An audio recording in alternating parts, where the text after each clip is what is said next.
Je m'appelle Delalleuil Georges et j'habite à Martigny en Suisse, canton du Valais. Je suis faiseur de secrets comme l'on dit en Suisse. Ici c'est plutôt coupeur de feu, sauf erreur, conjureur. Et je soigne les personnes gratuitement par une prière, une formule que j'ai reçue par mon frère. Ça concerne les brûlures, les verrues, les hémorragies, les douleurs, les problèmes de peau, tous les problèmes de peau.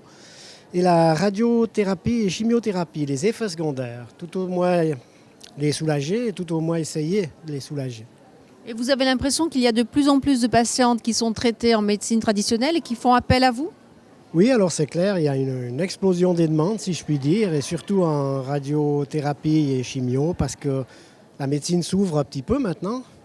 En France, je ne connais moins, mais en Suisse, on a pignon sur rue, les hôpitaux ont des listes. J'ai créé une liste en 1999 qui recense les bonnes personnes qui font le secret.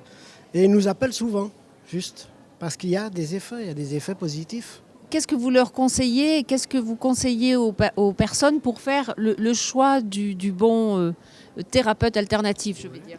Alors, pour toutes les thérapies, c'est valable, hein. En ce qui concerne le faiseur de secret ou le coupeur de feu, ces soins sont gratuits. Ils peuvent recevoir un don. Ils ne doivent pas vous promettre la lune, vous promettre la guérison. Et puis se renseigner le bouche à oreille aussi, parce que bouche à oreille, ça fonctionne bien, ça défait ou ça fait une réputation.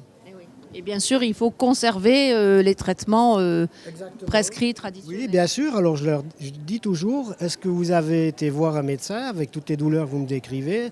Est-ce que vous êtes en traitement? Et surtout, n'arrêtez pas les traitements, parce qu'il faut les deux choses, bien sûr. Donc c'est un don que vous avez reçu, que vous avez cultivé? Alors c'est le don reçu par mon frère. Après, quand on reçoit quelque chose comme ça qui est gratifiant, il faut le développer un petit peu, il faut y travailler avec, il faut y croire aussi. Si j'arrête une hémorragie à Saint-Pierre-des-Noix, par exemple, et que je suis à Martigny, il y a quand même quelque chose qui se passe. Il y a une responsabilité aussi, on ne peut pas raconter n'importe quoi aux gens, surtout pas leur donner trop d'espoir.